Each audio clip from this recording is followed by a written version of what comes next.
Sì, sì, cojo la camiseta del 5, porque él no quería 25, 30, 30. Digo, no, esto no es fútbol. Il a perdu une montre, et ce jour-là, sans le savoir, il a trouvé toute sa vie. Et si je vous disais que la plus grande victoire de Zinedine Zidane n'a jamais eu lieu sur un terrain de football, 6 février 1989. Il neige à Cannes, une neige étrange, presque irréelle, comme si le ciel lui-même avait décidé de suspendre le temps. Dans cette ville où le soleil règne habituellement en maître, les flocons tombent en silence. Et dans ce silence, un garçon de 17 ans fouille le sol, les mains tremblantes, le regard inquiet. Il cherche une montre. Une simple montre, il l'a perdue. Il croit avoir perdu quelque chose d'important. En réalité, il est sur le point de gagner bien plus. Ce garçon s'appelle Zinedine. Il n'est personne. Pas encore. Il vient de la Castellane, un quartier que la France préfère souvent oublier. Son père travaille de nuit dans un supermarché, sa mère s'occupe de la maison. Chez lui, il n'y a ni relation, ni argent, ni plan de secours. Il n'y a qu'un don, un don brut, fragile, le football. C'est ce don qu'il a mené ici, au centre de formation de Cannes. Et c'est ce même don qu'il a arraché trop tôt à l'enfance. Zinedine vit dans un foyer pour jeunes travailleurs. Une chambre minuscule, un lit, une armoire, un bureau, rien de plus. Les garçons d'un côté, les filles de l'autre. Des couloirs étroits, une cafétéria sans charme. Des vies modestes qui se croisent sans vraiment se regarder. Ici, personne ne rêve trop fort. On apprend surtout à ne pas déranger. Et pourtant, c'est ici qu'il la voit. Elle s'appelle Véronique, elle a 18 ans. Elle vient de Rodez. Ses parents sont d'origine andalouse. Son père travaille aux abattoirs. Sa mère est femme au foyer, elle non plus n'a rien. Elle non plus n'est personne. Mais elle porte en elle un rêve immense, la danse. Elle a quitté Toulouse, a abandonné des études de biologie pour suivre cette obsession presque déraisonnable. Elle veut danser, elle veut vivre, elle veut exister. Ils se croisent. Une fois, 2 fois, 10 fois, à la cafétéria, dans les couloirs, à l'entrée du foyer. Ils se regardent et se taisent. Ils sont terriblement timides. Zinedine ne sait pas parler aux filles. Il le dira plus tard, avec une sincérité désarmante. Je vivais dans mon coin, je ne savais pas dire 3 mots. Véronique, elle, n'ose pas davantage. Elle dira, on se regardait, mais aucun de nous n'osait parler. 2 jeunes gens venus de nulle part. Lui avec un ballon comme seule boussole. Elle avec la danse comme unique horizon. 2 solitudes qui se frôlent sans se toucher. 2 vies suspendues comme cette neige qui tombe lentement sur Cannes. Pendant des semaines, rien ne se passe. Et pourtant, tout se joue déjà là. Car parfois, les histoires les plus puissantes commencent dans le silence, dans l'attente, dans la peur de ne pas être à la hauteur. Puis un jour, Véronique fait ce que Zinedine n'aurait jamais osé faire. Elle parle.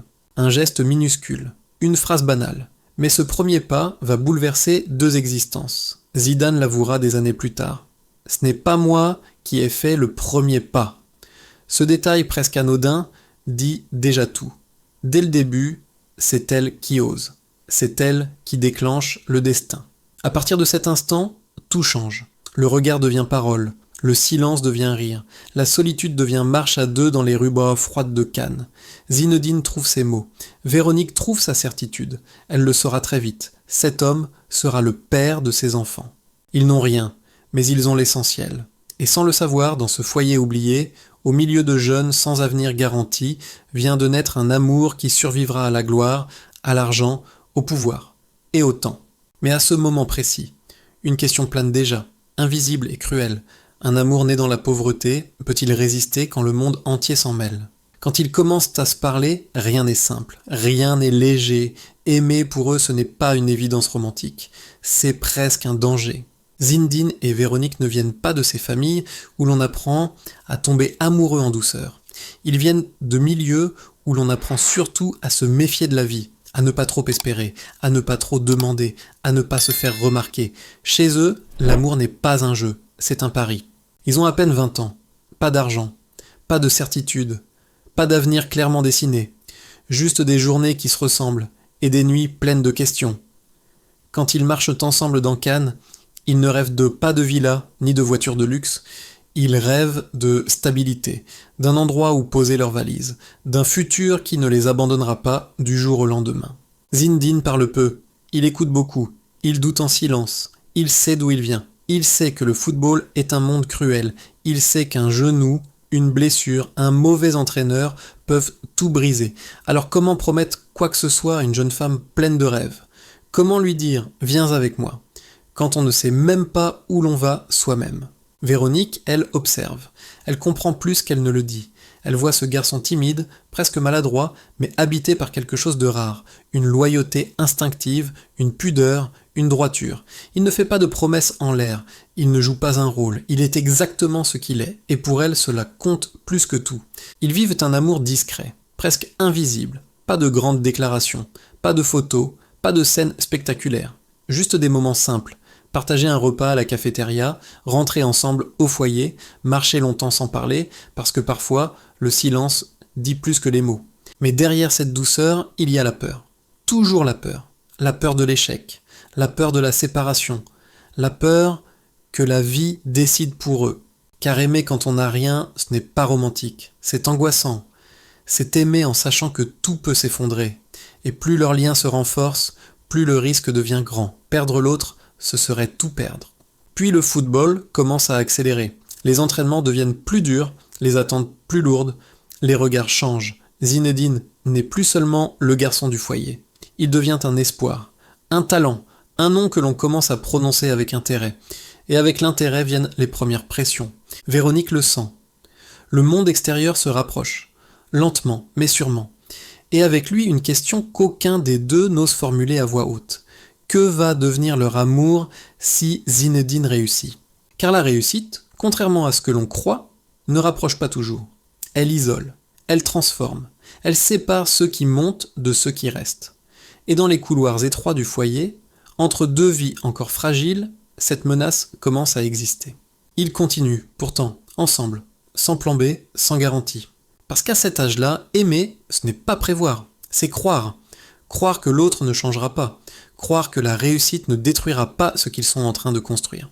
Mais très bientôt, un événement va tout bouleverser, un instant précis où le rêve va prendre une forme tangible, rouge, brillante, inattendue. Le 10 février 1991, tout bascule en quelques secondes. Un ballon, une trajectoire parfaite, un lob audacieux, et soudain, le silence se brise. Ce jour-là, Zinedine marque son premier but en première division. Un but magnifique, presque insolent contre Nantes. Pour les supporters, c'est une action de plus dans un match de championnat. Pour lui, c'est une frontière invisible qu'il vient de franchir.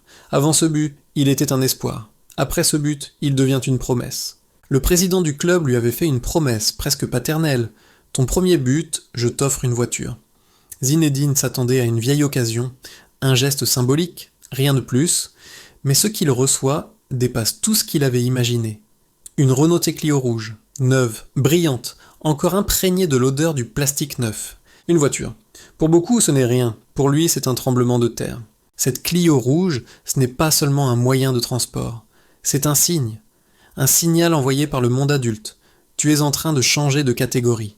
Pour la première fois de sa vie, Zinedine possède quelque chose de neuf. Quelque chose qui n'a pas été usé par d'autres avant lui. Quelque chose qui dit « tu avances ». Le soir même, il raccompagne Véronique au foyer. Il s'installe au volant, maladroitement. Elle s'assoit à côté de lui, il sourit, il ne disant pas grand-chose, mais dans cette voiture rouge, quelque chose flotte dans l'air. Un mélange d'excitation et d'inquiétude. Comme si le rêve, enfin tangible, devenait soudain trop réel. Des années plus tard, Zinedine parlera de ce moment avec des étoiles dans les yeux. Il se souviendra de Véronique, de sa silhouette, de sa présence, de cette simplicité intacte malgré l'événement. Mais à cet instant précis, ni lui ni elle ne mesurent encore ce que cette voiture représente vraiment. Car chaque victoire apporte son revers. Chaque pas en avant crée une distance nouvelle. Peu à peu, la vie change. Zinedine quitte sa petite chambre du foyer pour un studio.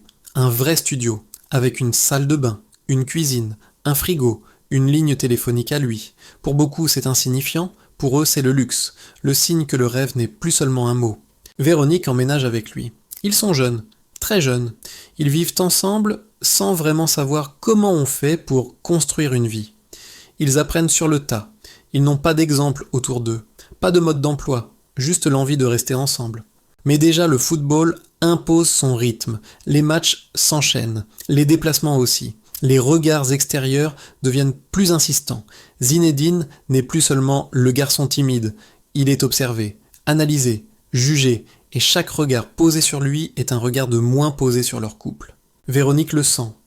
Elle voit son compagnon changer sans vraiment changer. Il reste le même à la maison, mais le monde commence à le tirer ailleurs, vers d'autres attentes, d'autres tentations, d'autres silences. Elle comprend une chose essentielle.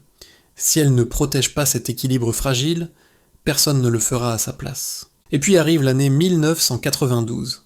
Un transfert, un nouveau club, une nouvelle ville, Bordeaux. Ce n'est plus un simple déménagement, c'est un choix de vie, un choix irréversible. Car cette fois, ce n'est plus seulement Zinedine qui doit décider, c'est elle aussi. Et sans bruit, sans déclaration, sans applaudissements, Véronique va faire un choix que peu de gens verront, un choix qui changera à jamais le cours de leur histoire. Quand Zinedine signe à Bordeaux en 1992, le monde du football applaudit, un talent monte, une carrière s'accélère, un avenir s'ouvre. Mais derrière cette avancée éclatante, une autre histoire se joue, une histoire que personne ne filme. Une histoire sans stade, sans public, sans trophée. Une histoire qui se décide dans le silence d'une chambre, tard le soir, quand les lumières sont éteintes et que les questions deviennent trop lourdes pour être repoussées. Véronique est danseuse, pas un hobby, pas une passion passagère. Une vocation. Elle a intégré l'école Rosella Auer, l'une des plus prestigieuses de France. Pour une danseuse, c'est un sésame, une promesse, une chance rare. Elle s'entraîne dur, elle souffre, elle progresse, elle se projette. Son corps est son instrument, son avenir, sa langue. Mais le football ne connaît pas la patience.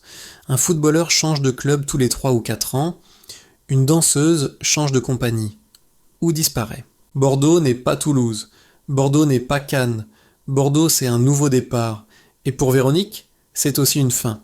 Elle comprend très vite que les deux carrières sont incompatibles. Les horaires, les déplacements, l'instabilité, les choix imposés. On ne construit pas une vie de danseuse dans l'ombre d'un footballeur en pleine ascension.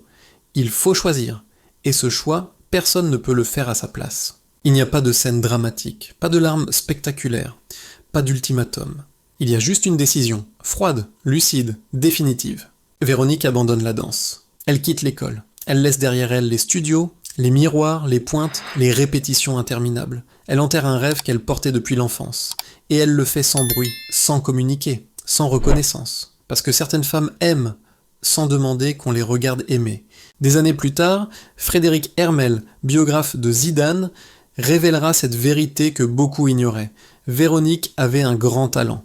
Elle aurait pu faire carrière, mais elle a choisi l'amour. Ce mot « choisi » est important, car il ne s'agit pas d'un sacrifice subi, il s'agit d'un renoncement conscient. Mais choisir n'empêche pas la douleur. Elle suit Zinedine à Bordeaux, elle change de ville, de repère, de cercle social. Elle devient la femme d'eux. Une étiquette discrète, mais lourde, elle observe de l'extérieur le monde du football. Ses codes, ses égos, ses promesses fragiles. Elle comprend très vite une chose essentielle. Pour que Zinedine reste lui-même, quelqu'un doit veiller à ce qu'il ne se perde pas. Et ce quelqu'un, ce sera elle. Elle crée autour de lui un cocon, une normalité, un refuge. Là où le monde extérieur exige, juge, consomme, elle apaise, elle stabilise, elle protège. Et pendant que la carrière de Zinedine décolle, la sienne s'efface. Ce type de sacrifice n'apparaît dans aucun palmarès. Il ne se compte pas en buts, il ne se mesure pas en titres. Mais sans lui, rien de ce qui viendra ensuite n'aurait été possible. Et pourtant, le plus dur n'est pas encore arrivé. Car la gloire, la vraie, celle qui dévore tout sur son passage, approche. Et face à elle, l'amour devra affronter sa plus grande épreuve. La gloire arrive toujours sans prévenir. Un jour, vous êtes un joueur prometteur. Le lendemain, vous êtes un symbole, un drapeau, une attente nationale. Pour Zinedine Zidane, tout s'enchaîne très vite. Bordeaux, puis l'Italie, la Juventus, les titres, les projecteurs, les stades pleins, les caméras qui ne le lâchent de plus. Son nom circule partout, dans les journaux, à la télévision, dans les conversations. Il devient plus qu'un homme, une image. Et plus un homme devient une image, plus il risque de se perdre. Autour de lui, le monde change. Les sourires deviennent intéressés. Les conseils deviennent pressants. Les silences deviennent suspects. Le football de très haut niveau est un univers brutal. Un monde d'ego, de tentation, d'argent, d'adulation permanente. Beaucoup s'y brûlent. Beaucoup y perdent leur famille, leur équilibre, leur âme parfois. Mais à côté de Zinedine, il y a Véronique. Elle ne cherche pas la lumière. Elle la fuit. Elle ne donne pas d'interview. Elle n'apparaît presque jamais dans les tribunes, elle n'existe pas pour les médias, et ce choix n'est pas un hasard, c'est une stratégie, une protection. Pendant que le monde applaudit, elle observe, pendant que les autres profitent, elle filtre, pendant que la célébrité envahit tout, elle pose des limites. Elle gère la maison, les enfants, les déménagements incessants, Bordeaux, Turin, Madrid. Elle recrée un foyer à chaque fois. Le même rituel, les mêmes règles, les mêmes valeurs. Peu importe le pays, la langue, la pression extérieure. À l'intérieur, rien ne change. C'est elle qui éloigne les mauvaises influences. Elle qui protège Zinedine des flatteurs, des profiteurs, des parasites du succès. Elle qui veille à ce que l'homme ne disparaisse pas derrière le mythe. Un jour, on lui pose une question que beaucoup se posent en silence. Comment fait-on pour rester avec un homme aussi célèbre ? Sa réponse est simple, presque sèche, et terriblement révélatrice. S'il avait pris la grosse tête, je l'aurais quitté depuis longtemps. Tant que je suis là, ça n'arrivera pas. Pas de jalousie, pas de fascination, pas de soumission. Juste une égalité claire, une ligne rouge. Véronique n'est pas impressionnée, ni par les trophées, ni par l'argent, ni par la reconnaissance mondiale. Ce qu'elle veut, elle l'a toujours su. Une famille unie, un mari fidèle, des enfants équilibrés. Le reste ne l'intéresse pas. Et pendant que Zidane devient champion du monde en 1998, héros d'un pays entier, pendant qu'il marque 2 buts en finale, pendant qu'il soulève l'Europe en 2000, une chose reste intacte. Le garçon timide de la Castellane, celui qui ne parlait pas beaucoup, celui qui avait peur de mal faire. Parce que quelqu'un, dans l'ombre, veille à ce qu'il n'oublie jamais d'où il vient. Mais les années passent, la carrière approche de sa fin. Et un jour, face à des images du passé, Zinedine Zidane va prononcer une phrase qui va bouleverser des millions de personnes. Une phrase simple, 4 mots. 4 mots qui résument 35 ans d'amour. Et ces mots-là vont enfin mettre des mots sur tout ce qui n'a jamais été dit. En 2017, Zinedine Zidane accepte une interview rare pour Téléfoot. Rien d'extraordinaire en apparence. Des images d'archives, des souvenirs, des questions classiques. Et puis soudain, l'écran montre un autre Zidane. Plus jeune, beaucoup plus jeune. Nous sommes en 1995. Il a 23 ans. À ses côtés, Véronique, dans ses bras, leur premier fils, encore bébé. À l'époque, le jeune Zidane dit simplement « C'est ma femme depuis près de 2 ans. Elle m'accompagne depuis 7 ans. C'est un peu mon équilibre. » Des mots simples, presque maladroits. Mais quand 22 ans plus tard, on lui repasse ces images, quelque chose se fissure. Le silence s'installe, le regard change. Et là, Zinedine Zidane, l'homme des finales, l'homme des grands rendez-vous, l'homme réputé pour ne jamais trop parler, lâche enfin l'essentiel. Aujourd'hui, sachant que c'est toujours mon épouse, c'est beau finalement. On a fait notre vie ensemble. Nos chemins sont complémentaires. Il n'y a pas de filtre entre nous. Je lui dois tout. 4 mots. 4 mots qui pèsent plus lourd que tous les trophées. 4 mots qui disent ce que 35 ans de discrétion n'avaient jamais crié. Je lui dois tout. Tout. La stabilité quand tout allait trop vite. La fidélité quand les tentations étaient partout. L'ancrage quand la gloire menaçait de l'emporter ailleurs. L'amour quand il n'était personne. Et quand il est devenu une légende. Frédéric Hermel, son biographe, résumera cette vérité avec une phrase presque brutale. Sans Véronique, Zidane ne serait pas Zidane. Le 28 mai 2024, Zinedine et Véronique fêtent leurs 30 ans de mariage. Dans le monde du football, c'est une éternité. Les couples se font et se défont. Les scandales éclatent. Les divorces s'enchaînent. Mais eux sont toujours là, discrets, fidèles à eux-mêmes. Ils renouvellent leurs vœux. Véronique porte une longue robe blanche. Zinedine, un costume blanc, un nœud papillon. Leurs 4 fils sont là. Les petits-enfants aussi. 3 petites filles. Une nouvelle génération. Et quand on regarde les photos, on voit toujours la même chose. Pas de star. Pas un mythe et son ombre, mais 2 personnes complices, comme au premier jour. Comme ce matin, de février 1989, quand il neigeait à Cannes. Quand un garçon cherchait une montre perdue, et qu'une jeune fille a osé lui parler. 35 ans plus tard, ils ont tout. L'argent, la reconnaissance, les trophées. Mais au fond, rien n'a changé. Ils restent ce qu'ils ont toujours été. 2 enfants venus de nulle part, qui n'avaient rien, et qui ont tout construit ensemble. Alors, avant de quitter cette vidéo, laissez-moi vous poser une question, une vraie. Dans votre propre vie, qui est la personne à qui vous devriez dire, vous aussi, je te dois tout? Si cette histoire vous a touché, prenez une seconde. Likez cette vidéo. Partagez-la à quelqu'un qui croit encore à l'amour durable. Abonnez-vous pour ne pas manquer les prochaines histoires vraies, profondes, humaines. Et surtout, dites-le en commentaire.